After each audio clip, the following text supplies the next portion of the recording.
اليوم سؤالنا بيحكي عن تشغيل المقطورات. كتير من الطلاب وكتير من المتابعين بيلاقوا صعوبة بحل هي الأسئلة بالفحص العملي، وأيضا لما عند الدراسة وما عم بيقدروا يحفظوها، وبعض الأحيان عم بيخربطوا.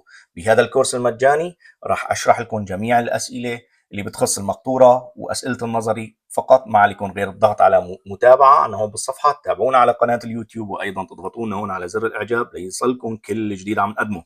سؤال عم بيقول: ما الذي يمكن أن يؤثر سلبا على ثبات قيادة مقطورة مرفقة؟ مركز ثقل الحمولة يقع بعيدا في نهاية المقطورة، ضغط إطارة المقطورات منخفض جدا، ممتص الصدمات غير محكم.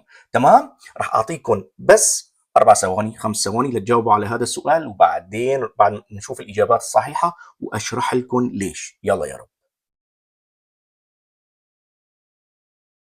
بده يتعلم معنا لازم يشرب كابتشينو، يحط كاسة كابتشينو جنبه ويتعلم. يلا يا رب، الإجابة على هذا السؤال اللي هي الرقم 1 و2 و3، والسبب رح أقول لكم إياه هلا من بعد ما أخذ شفة كابتشينو.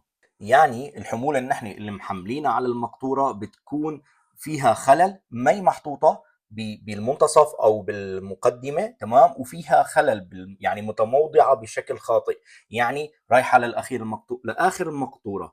وضغط المقطوره بيكون الضغط تبع الاطارات بيكون كتير منخفض، فلذلك هذا بيأثر سلبا. وايضا ممتص الصدمات تبع المقطوره بيكون غير محكم وبيكون فيه خلل، فلذلك الاجابات جميعها صحيحه.